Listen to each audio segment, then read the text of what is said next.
Happy New Year. I know it's been a minute since we last talked. We were just enjoying all of the winter festivities. We had Rolando's parents, sorry about this lighting. We had Rolando's parents in town with us, which was really awesome. But starting off the New Year strong, I am still training for the half marathon.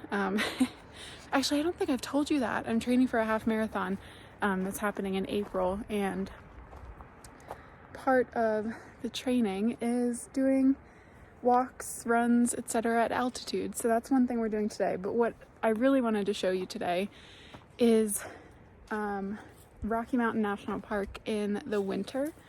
So I'm going to give you a few of our things that we've learned, things that we found work best for us as we're visiting Rocky Mountain with Apollo, especially because you may not know this, but dogs aren't actually allowed to freely roam in Rocky Mountain. Obviously they are predators to many animals and they have their own unique smell that kind of messes with the ecosystem. So this is kind of how we go to Rocky with Apollo. The first thing we're doing today, we're not actually in Rocky Mountain just yet. We are at Round Mountain Trailhead, which is nearby on one of the roads that you can take to get to Estes Park, which is kind of the big city outside of Rocky Mountain. We typically try to do some kind of hike or big walk before we go into Rocky Mountain with Apollo because, again, he's not allowed to go on the trails or anything. So we like to get him a little bit of exercise before we go in because it's really just kind of like him sitting in the car and getting to pop out of the car at the car parks for bathroom breaks and stuff like that. So that's what you're going to see right now is our pre-Rocky Mountain hike. Yeah, very excited to start the day, the new year, with a hike and to show you beautiful Rocky Mountain National Park. Our car is all the way down there in that little parking lot somewhere. We're all the way up here.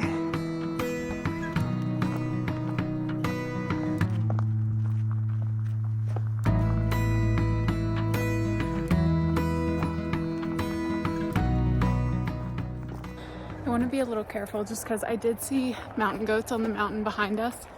And while there's a big road that crosses between the two mountains, I don't want to accidentally run into the rest of the herd. So keeping an eye out for any of those mischievous little mountain goats.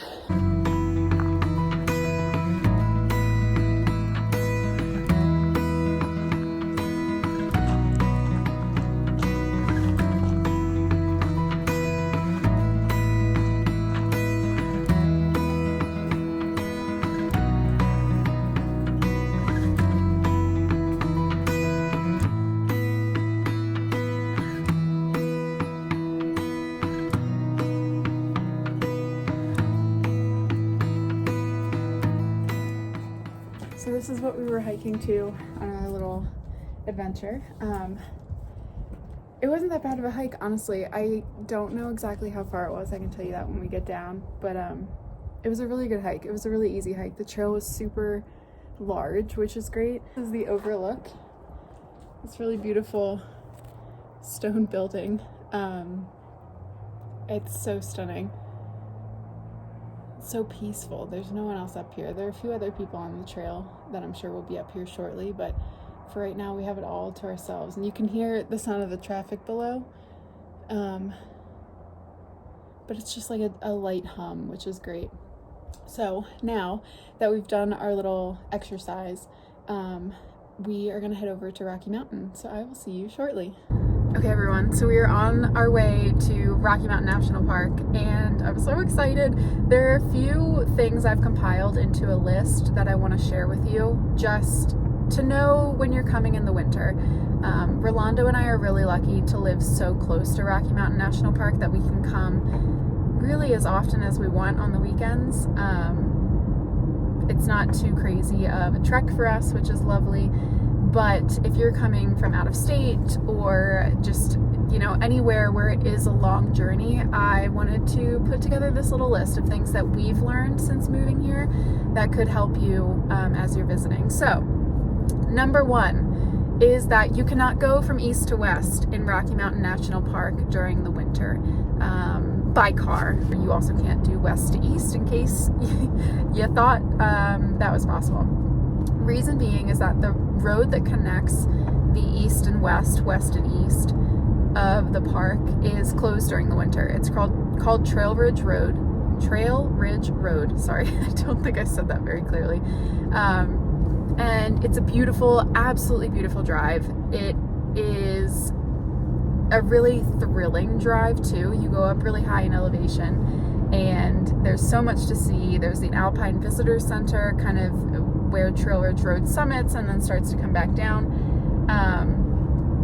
And we did that during the summer. We haven't gone all the way over to the western side, so that'll be a next summer activity. But the reason Trail Ridge Road is closed is because it does go up to the tundra, and I think when we were there it was about 11,000 plus feet.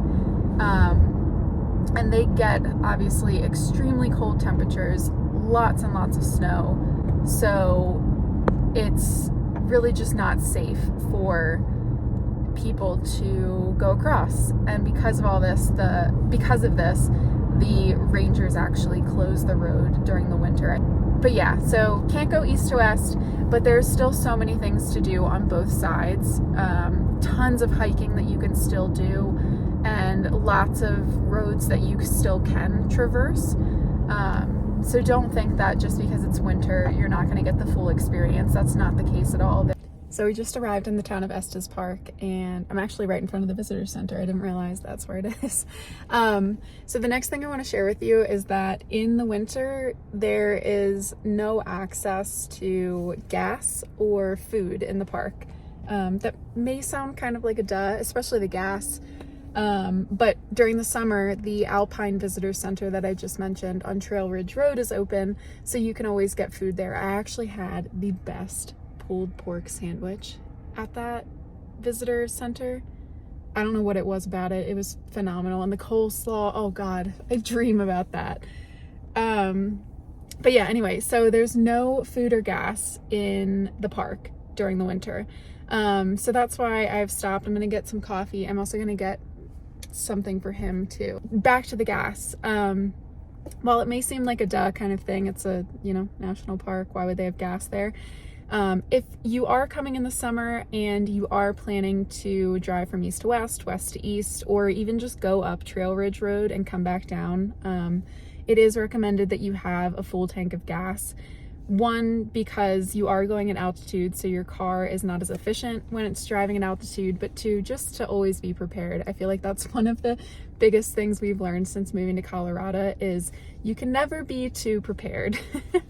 So I'm gonna go in, get a coffee, essential, get some snacks, and I will be right back.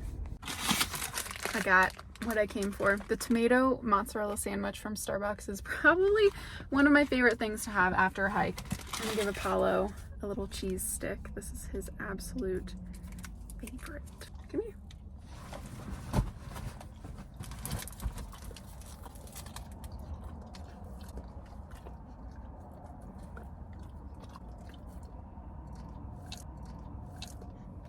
He just scarfs it down. You love cheese, don't you? Okay, so the next thing I want to share with you, what is this, number 3? Is that in the winter, you do not need a timed entry reservation. Basically during the summertime, because so many people come to visit Rocky Mountain, you have to have a timed entry reservation. It means that you can enter the park within like a specific window, and it's really to help control kind of the volume of people and the flow of all the cars. There are some kind of loopholes where if you get in before a certain time, you don't need a timed entry reservation. But for the most part, during the summer, you do need one. In the winter, you don't, because obviously not as many people visit the park during the winter. So you can come and go as you please, which is really, really nice. And it also usually means the lines are a lot lower. So I'm going to show you right now kind of what that whole process looks like. The other thing I want to tell you, kind of building on that, is when you go to get your pass, you can just get it right at the teller? right at the little entrance. You can just get it right there. You can pay for it right there and everything. You don't have to necessarily get it online ahead of time. In the summer, that's the complete opposite. You do need to get them online ahead of time. So in the winter, you can just purchase your pass at the gate, which is what we're going to do. We are going to take a sip of our coffee and get on the road to get into the park, and I will see you in a minute.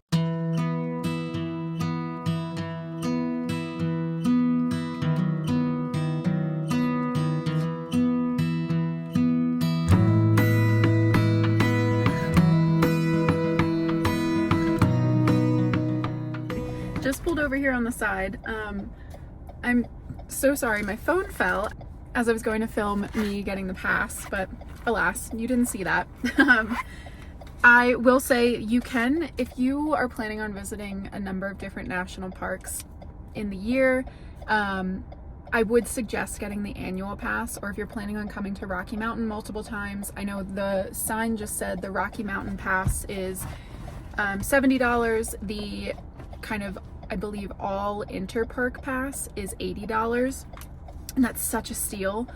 I thought at one point it was like $120, but that might have just been wrong. But yeah, for the amount of times that we come up here, I'm gonna look into a little bit more research, but I think I'm gonna buy the inter-park pass so that we can have access to multiple parks. It's not a calendar year as well.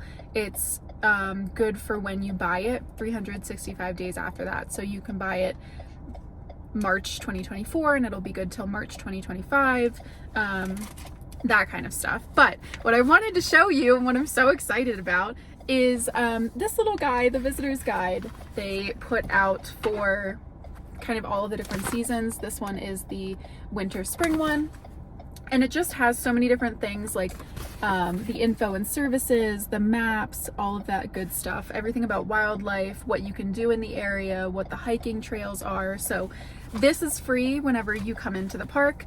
And she also gave me this other Rocky Mountain National Park map. I haven't gotten this one before. I usually just get the little newspaper guy. So this is really exciting. It's something new. So for right now, I think we're just gonna probably drive around a little bit. Apollo is sticking his head out the window.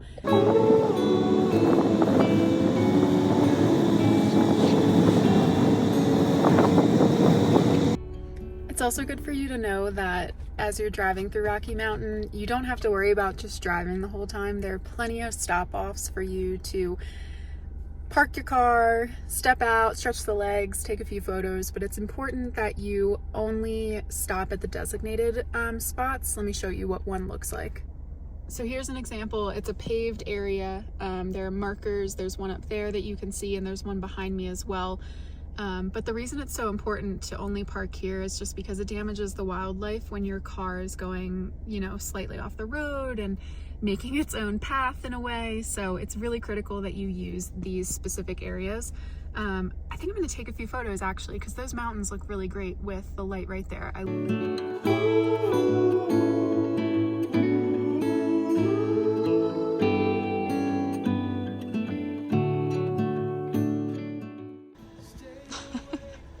Are you having a good time? You like coming to the mountains, baby? Yeah, you like sticking your head out, don't you?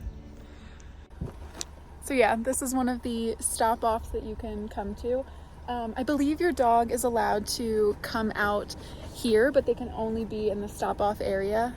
They can also get out and hang in any parking lots as well. So there are a few areas that your dogs could stretch their legs as well, get potty breaks, things like that. But in all honesty, I'm glad that dogs aren't allowed on the trails. One, it's bad for the environment, because dogs have their own scent and they're predators and they can have a lot of impact on the environment. But two, I saw this somewhere that this park is meant to be for all people.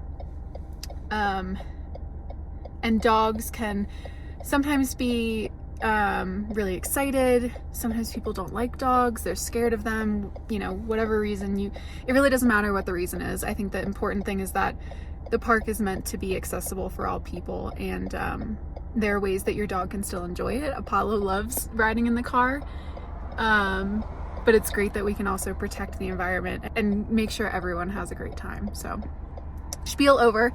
We're gonna keep driving, see if we can find some wildlife. It might be kind of hard right now because it is midday, and usually the wildlife's only out in the morning or the evening, but we'll see. Fingers crossed. So we just stopped again at a trailhead. There are a few cars back there, and this is a parking lot. This is an example of one of the places that dogs are allowed out. They're not allowed out on the trail, but they can be in the parking lot just to go potty and things like that. So that's exactly what we're gonna do. At the way you sleep, I know I'm home.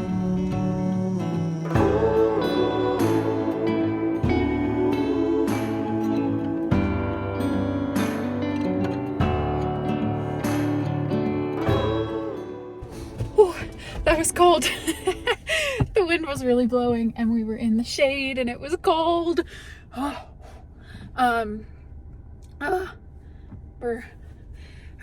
We're gonna keep going and see what else we can find.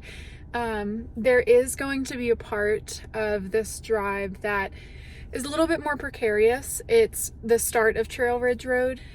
If you're gonna come, honestly, anywhere in Colorado, the one thing I've learned, like I've said, is to be prepared. And a few things that I always carry with me are a shovel, a ice scraper with like a brush on the end, and then also chains.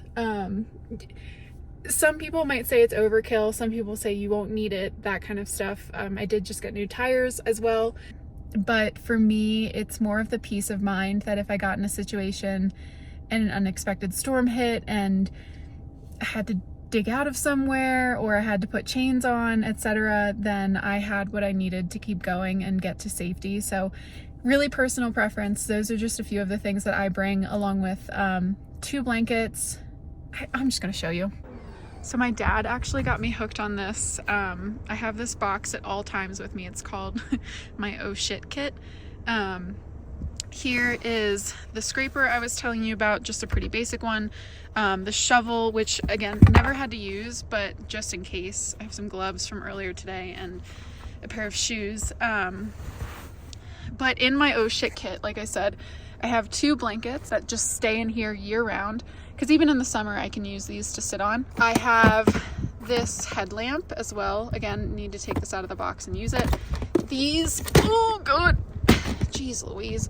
These are my chains. There's 2 in here, 2 for the back wheels and then 2 for the front wheels. Another flashlight just in case.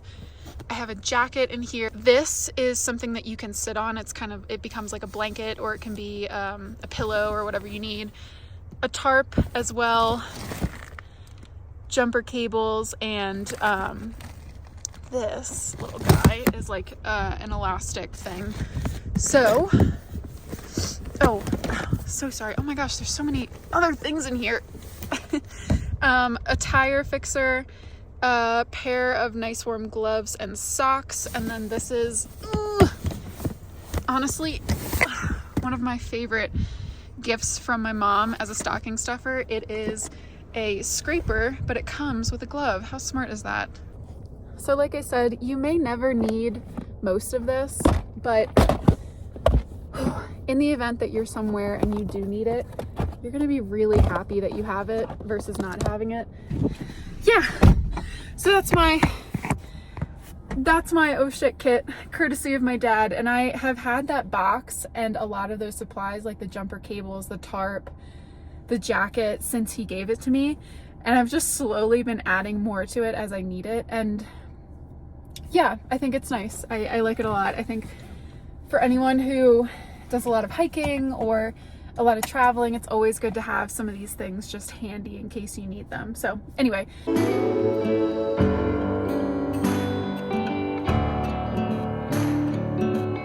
There are times I believe I can change and be the man just for you.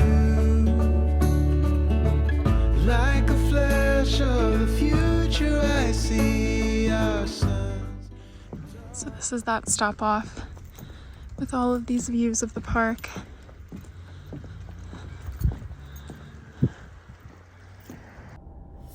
My final tip for you as we end this little journey is that when you're driving through Colorado, if you are not used to mountain roads, if you're not used to changes in elevation, I highly recommend you just kind of watch YouTube videos on how exactly to use like a manual shift.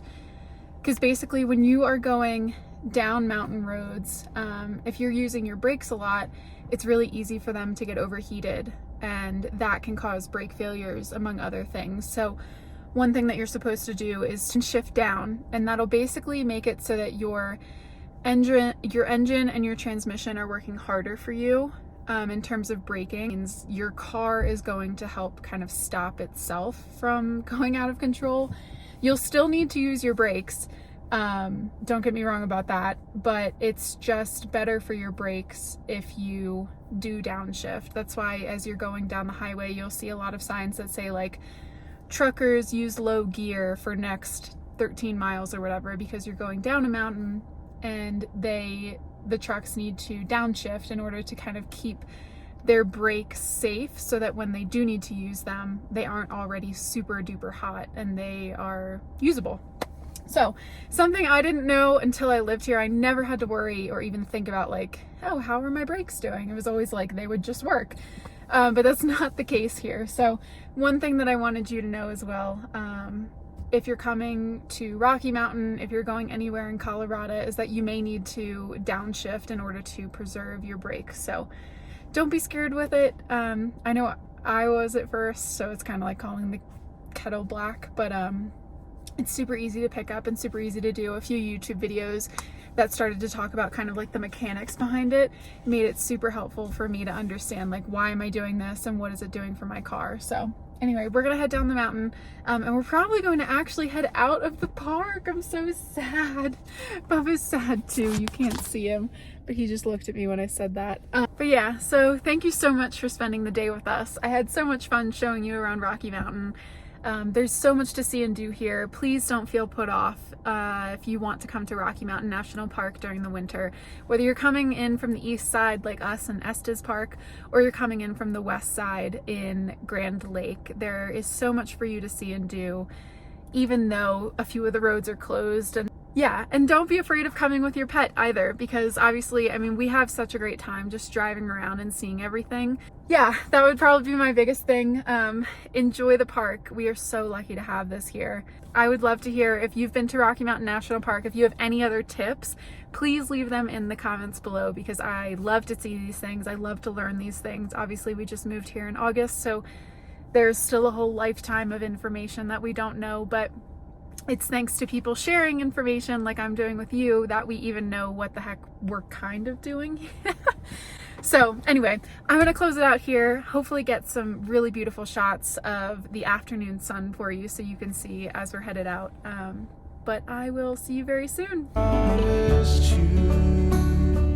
No tomorrow's been your side.